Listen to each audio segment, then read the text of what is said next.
शंकर नाम का एक आदमी अपने खेत में मजे से सो रहा था। रात का समय था कि तभी अचानक से शंकर के मुंह पर एक पत्थर आकर गिरता है।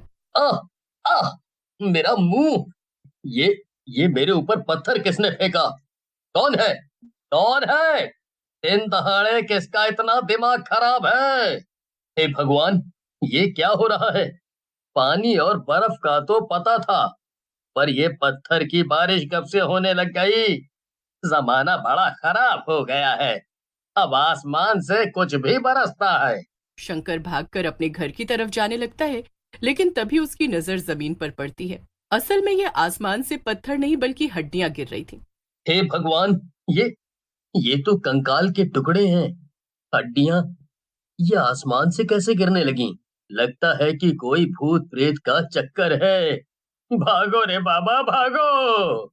शंकर देखता है कि गांव में हड़कंप मचा हुआ था और लोग इधर उधर भाग रहे थे। अचानक से हड्डियां गिरना बंद हो जाती हैं और फिर खून की बारिश होने लगती है। बारिश इतनी तेज होती है कि पूरे गांव में खून ही खून भर जाता है और खून की बाढ़ आ जाती है। कुछ लोग तो अपने घरों में जाकर छिप जाते हैं, मगर कुछ बहकर चले जाते हैं। थोड़ी देर बाद जब बारिश बंद होती है और बाहर के हालात सुधरते हैं, तब बचे हुए कुछ लोग बाहर आते हैं। ये सब आखिर हुआ क्या? ये कैसी भूतिया बारिश थी कि गांव के आधे लोगों को अपने साथ ले गई? ना जाने वो लोग कहाँ गए होंगे। अब हम उनका पता कैसे लगाएं? अरे तुम्हें उनकी पड़ी है।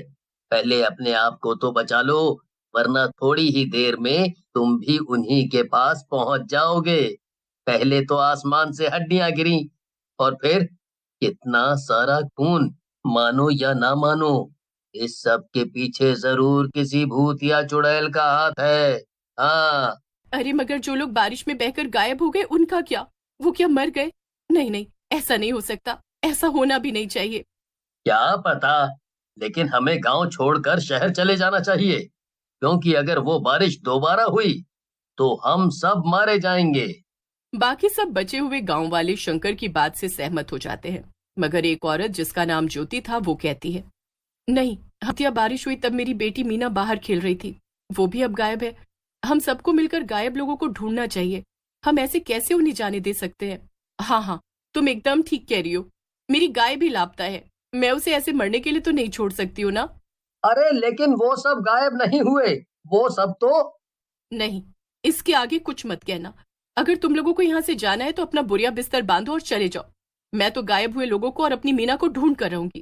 अरे अरे गांव वालों, इसे छोड़ो, ये तो सचमुच पागल हो गई है। हाँ, हम सब गांव छोड़कर चलते हैं, वरना हम भी बेमौत मारे जाएंगे। इसे अगर मरना है तो शौक से मरे। हाँ। ये सुनकर सभी गांव वाले हैरान रह जाते हैं। सभी गांव वाले गांव छोड़कर जाने की बात से सहमत थे, लेकिन तभी अचानक से आसमान में बहुत तेज बिजली कड़कती है और सब लोग डर जाते हैं। ये क्या? फिर से बारिश होने वाली है क्या? अरे भागो रे, अपनी अपनी जान बचा के भागो। नहीं नहीं, हमें जल्दी अपने घरों के अंदर जाना चाहिए। यहाँ बाहर रहना या कहीं बाहर भागना खतरे से खाली नहीं है। अभी सबसे ज्यादा सुरक्षित हमारा घर ही है।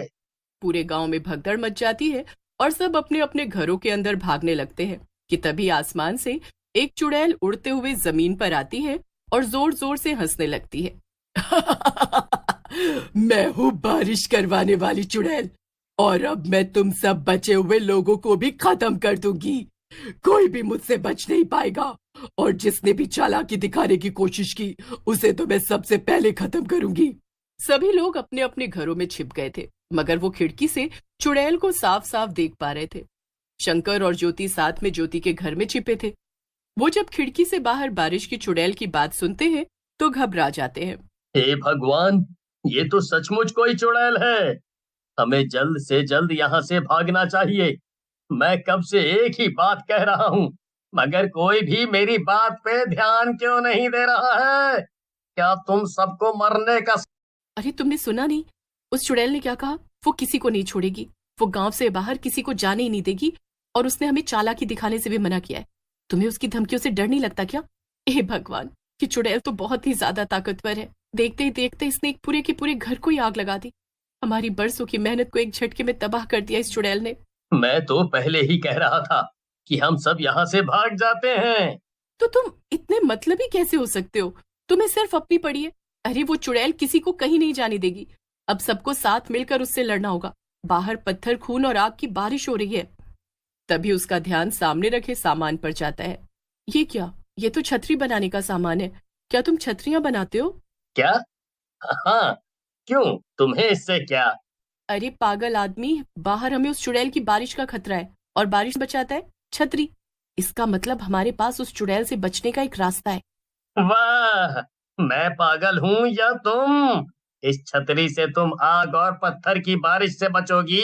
पहले तो वो चुड़ैल तुम पर हंसेगी और फिर तुम पे पत्थर बरसा बरसा के तुम्हें मार डालेगी। मेरी पूरी बात तो सुनो। तुम कपड़े की छतरी मत बनाओ। मैं तुमसे एक ऐसी छतरी बनाने के लिए कह रही हूँ जिससे कि हम उस चुड़ैल से लड़ सके। होगी एक लोहे की छतरी जिस पर पत्थर और खून की बारिश का कोई असर नहीं होगा। तुमने फायर प्रूफ कपड़ों और हथियारों के बारे में तो सुना ही होगा ना, ऐसी चीजें जिनमें आग नहीं लगती है। तो बस तुम्हें वैसी ही छतरी बनानी है। लेकिन मेरे पास तो सिर्फ छतरी बनाने की कला है। ये जैसी छतरी तुम बनाने को कह रही हो, उसका सामान मेरे पास नहीं है। उसके लिए तो हमें कलुआ लोहार से सामान लेना पड़ेगा।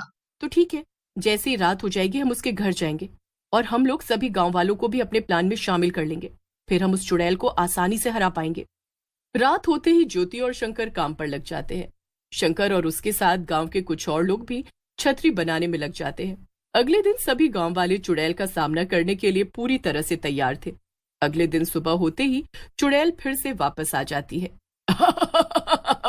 कहाँ हो गांव वालों? देखो मैं आ गई। अब तुम लोग भी जल्दी जल्दी बाहर आ जाओ और ये गांव छोड़कर चुपचाप चले जाओ। चुड़ैल की बात सुनकर सभी गांव वाले हैरान हो जाते हैं।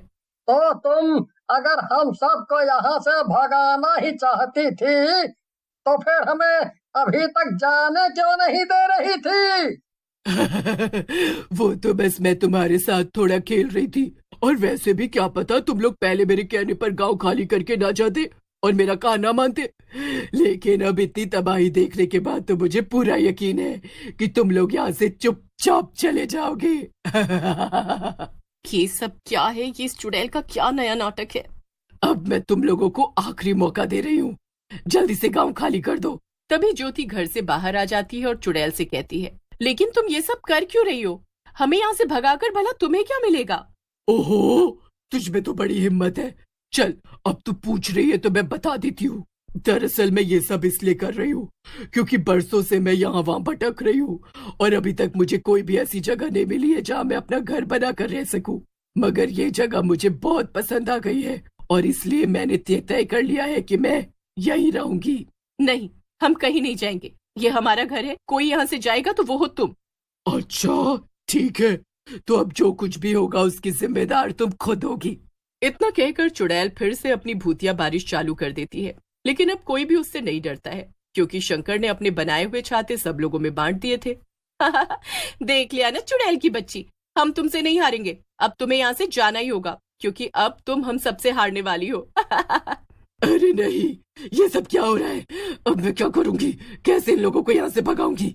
नहीं नहीं नहीं, मैं हार नहीं सकती। इतना ही नहीं, ज्योति ने अपनी सूझबूझ का इस्तेमाल करके शंकर से एक बड़ा सा बक्सा भी बनवाया था। गांव वालों, यही मौका है। जल्दी से उन नंगारों को इस चुड़ैल पर फेंक दो और इसका सारा खेल खत्म करो। इसने हमें बहुत परेशान कर लिया है। अब इसकी बारी है। सही मौका पाते ही लोग चुड़ैल पर उन नंगारों को फेंक देते हैं और चुड़ैल जलन के मारे तड़प उठती है। देखते ही देखते चुड़ैल उन अंगारों से जलकर राख हो जाती है और ज्योति की समझदारी